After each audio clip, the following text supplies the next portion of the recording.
Le Paris Saint-Germain cible un nouveau numéro 9 pour ce mercato, on va voir tout ça dans cette vidéo. Salut à tous les gars, c'est Azial. Aujourd'hui on se retrouve pour une nouvelle vidéo actu mercato du Paris Saint-Germain encore une fois. On va se concentrer sur deux grosses actus vis-à-vis du mercato du PSG tout simplement. En la personne de Benjamin Sesko qui oui, apparemment serait ciblé par le Paris Saint-Germain pour être possiblement le numéro 9 du PSG ou en tout cas un numéro 9 qui viendrait concurrencer Gonzalo Ramos. On va voir un petit peu tous les détails et comment tout cela pourrait se passer. Le joueur a une clause, donc on va en parler et je vais bien évidemment parler de ses qualités et de est-ce que je pense qu'au PSG ce serait une bonne idée ou pas. Et on va aussi parler du cas Xavi Simons en même temps que d'autres actus autour du PSG comme d'habitude, parce que oui, Xavi Simons, même si pour le moment l'officialisation n'a toujours pas été faite, à l'heure actuelle on se dirige plus vers un nouveau prêt de Xavi Simons plus qu'un retour vers le PSG, donc on va encore une fois en parler. Bien évidemment, avant que la vidéo commence, n'hésitez pas à la liker, à commenter, à partager et à vous abonner, ça fait toujours plaisir et ça aide pour le développement de la chaîne. Et nous, on va pouvoir y aller dès maintenant. Commençons par Benjamin Sesko, car je pense que c'est l'actualité qui est entre guillemets déjà la plus surprenante et la plus intéressante, parce que le cas Xavi Simons, bon, c'est un cas qu'on a déjà quand même pas mal abordé sur la chaîne et dont on a déjà entendu parler pas mal de fois. Donc le Paris Saint-Germain s'intéresse aussi à Benjamin Sesko ou Benjamin, je crois que ça se dit Benjamin de base, mais bon, on va dire Benjamin, hein, on va rester dans le français. La clause de départ de Sesko est fixée à 65 millions d'euros. Arsenal semble en pole position à l'heure actuelle. Chelsea, Milan AC et Manchester United sont aussi sur le coup. Qu'est-ce qu'on en pense un petit peu de Benjamin Sesko? Je vais pas vous faire le menteur. Moi, Benjamin Sesko, c'est un joueur que je connais depuis vraiment un long moment par rapport à Football Manager. Voilà, je dois vous dire la vérité, je crève l'abcès. C'est un joueur que je connais depuis déjà 2-3 ans, même avant quand il était à Salzbourg, etc. Parce qu'avant de rejoindre Leipzig, il était à Salzbourg. Et je le connaissais par rapport à Football Manager parce que ça a toujours été un numéro 9 sur FM qui avait un gros potentiel, etc. Et qui était souvent très cheaté, qui devenait très fort en progressant tout simplement en vieillissant. Donc je le connais par rapport à ça. Maintenant, j'avais jamais vu de match de lui à Salzbourg. J'en ai regardé quelques-uns à Leipzig. Il y a des qualités évidentes. Il y a des qualités de vitesse. Il y a déjà un physique très imposant. Finalement, alors comprenez-moi bien, attention, dans le physique, dans le body language, j'ai envie de dire un petit peu, même si c'est pas ça, mais vous avez capté, dans le body type, voilà, ça ressemble à du Haaland. Tu vois, dans la capacité à dévorer les grands espaces, très grand, très longiligne, mais en même temps un peu Golgoth. Quand il court sur toi, t'es défenseur, t'es pas serein, tu vois. Mais il y a quand même beaucoup de manques et beaucoup de trucs à travailler, je trouve, chez Benjamin Sesko, notamment sa finition. On l'a vu en huitième de finale de Ligue des Champions face au Real Madrid. Devant la cage, c'est pas encore ça. J'ai pas été voir ses stats de but, etc. cette saison, mais il me semble pas qu'il ait vraiment fait une si grosse saison que ça, statistiquement parlant. C'est aussi un joueur qui vient de découvrir entre guillemets le haut niveau. Je tiens à rappeler qu'au début de l'année, il n'était pas forcément titulaire à Leipzig. Il a gagné sa place petit à petit, même si très souvent, s'il y a une rotation à faire devant, bah c'est lui qui souffre. Après, il est très jeune. Si je me trompe pas, il a 20 ans, 20 ou 21 ans, donc il reste encore très jeune. Je peux comprendre qu'il soit ciblé par autant de gros clubs parce que tu vois quand même qu'il y a un truc. Tu vois quand même qu'il y a un truc. Le marché des numéros 9, c'est un marché très compliqué. On le voit, hein, c'est très dur d'acquérir de gros numéros 9. Et c'est très rare les clubs qui ont des gros numéros 9 à l'heure actuelle, hein. Tu vois, le Real Madrid n'a pas de gros numéro 9. Manchester City a eu très récemment Erling Haaland. Manchester United l'année dernière s'est précipité sur Højlund. Tu vois, le marché du numéro 9, c'est un marché qui, là cet été, il y a Osimhen qui va bouger, donc ça va sûrement être aussi l'une des prises à aller chercher pour la plupart des gros clubs européens. Chelsea n'a pas de gros numéro 9. Tu vois, la plupart Kane est allé au Bayern seulement l'année dernière, mais voilà, tu vois, avant il n'y avait pas de gros numéro 9 aussi avec le départ de Lewandowski. Donc je peux comprendre qu'il soit ciblé par rapport à ça. Maintenant, ça reste un joueur qui n'est pas du tout fini. Et est-ce que pour le PSG, ce serait l'idéal? Je n'en suis pas sûr. Parce que au poste du numéro 9 au Paris Saint-Germain, on a déjà Gonzalo Ramos qui a seulement un an de plus que lui. Donc en termes d'âge, c'est kiff quoi. À un an près, tu fais pas le truc. Et c'est vrai que Gonzalo Ramos, comme il a une tête un petit peu de papa et qu'on en entend parler depuis un moment, tu vois, ça fait déjà 2-3 ans qu'il est dans le circuit, dans le championnat du Portugal et qui marque des buts. T'as l'impression que c'est un joueur qui a déjà plus d'expérience et qui est plus confirmé.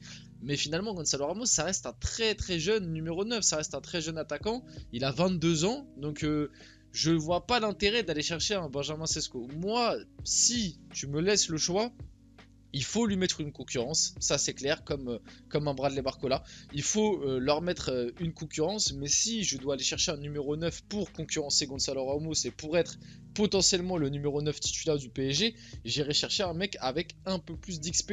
Tu vois, par exemple, bon, même si moi, je vous l'ai déjà dit, je suis pas forcément fan de l'idée, mais en termes d'âge et d'expérience, un Victor Osimhen répondrait plus pour moi, je pense, aux attentes du Paris Saint-Germain. Le plan idéal, moi je le dis, c'était l'été dernier. L'été dernier, pour moi, le PSG a vraiment loupé très très gros en la personne de Harry Kane. Pour moi, Harry Kane, ça aurait été vraiment parfait de l'avoir au PSG. Tu aurais eu ton top numéro 9 pour les 3, 4, voire même 5 prochaines années, tellement Harry Kane, il vieillit bien. Et que comme c'est un joueur qui mise pas tout sur sa vitesse, je pense que en vieillissant, il arrivera quand même toujours à être performant à minima. Donc ouais, le cas Harry Kane l'année dernière, je l'ai encore au travers de la gorge. Mais ouais, du coup, Benjamin Sesko, personnellement, je pense que pour le PSG, c'est pas la meilleure piste à faire, en tout cas maintenant. Après, si tu te sépares de Gonzalo Ramos, bah pourquoi pas faire Sesko, tu vois, mais du coup je verrais pas trop l'intérêt, même si c'est vrai que la clause de départ à 65 millions c'est très intéressant, et je comprends qu'il y ait autant de clubs anglais qui soient intéressés par le joueur et qui se positionnent dessus. Maintenant reste à voir ce que le joueur va faire, parce qu'il est arrivé très récemment à Leipzig, si je me trompe pas il est arrivé cette année, ou l'année dernière au cours de la saison, mais ça fait vraiment très très peu de temps qu'il est à Leipzig.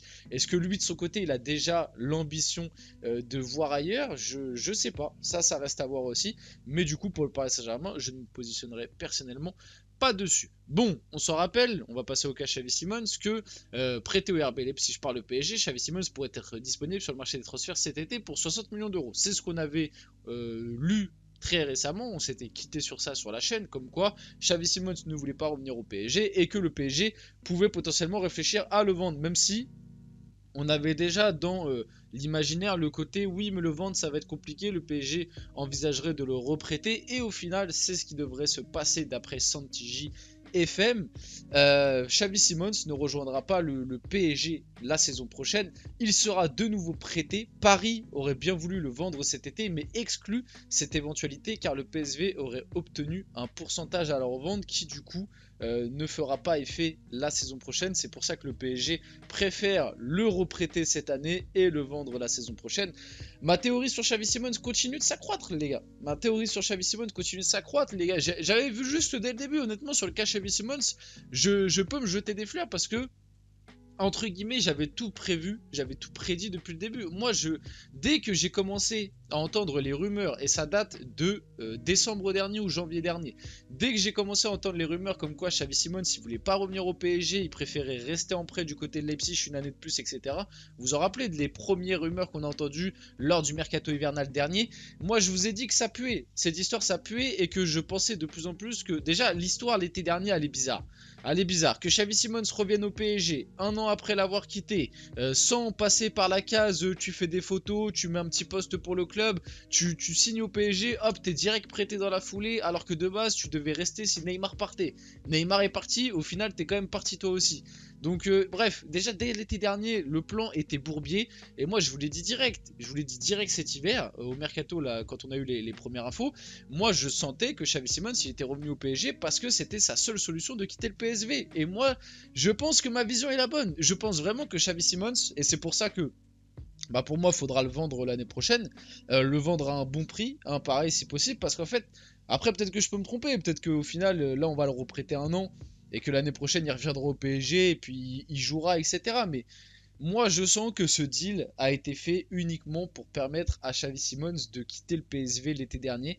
Parce que Xavi Simons ne voulait pas quitter le PSV, mais le PSV pour le vendre, enfin pardon, parce que Xavi Simons voulait quitter le PSV l'été dernier, mais le PSV pour le vendre demandait des prix exorbitants, ça parlait de 60, 70, 80 millions d'euros pour le vendre l'été dernier du PSV, parce que le PSV voulait pas le perdre. Donc Xavi Simons, comme lui voulait partir, sa seule solution de partir du PSV, c'était de re-signer au PSG avec cette fameuse clause de rachat, et après que le PSG l'envoie en prêt, et pour moi c'est tout bénef pour lui en fait, parce que il a quitté le PSV, Il est prêté par le PSG, donc là il va être reprêté cette année, on ne sait pas encore où, peut-être de nouveau à Leipzig ou peut-être même ça parle du Barça ou du Bayern. Si le PSG prête Xavi Simons au Barça, les gars, je pense que je vais péter un câble, mais bref, ça parle de le reprêter et pour moi, hop, après il sera vendu l'été d'après et comme ça il sera pas resté au PSV, il aura pu profiter d'une année à Leipzig et une année dans un autre club cette année.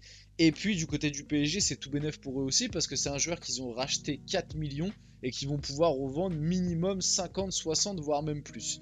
Donc tout bénef pour tout le monde, mais moi je vous avais toujours dit que cette histoire, c'était pas une histoire d'amour comme on nous l'a vendu. On va finir la vidéo là-dessus, j'espère que cette vidéo vous a plu, si c'est le cas n'hésitez pas à la liker, à commenter, à partager et à vous abonner les gars, c'était Aziel, on se retrouve très rapidement pour une prochaine vidéo.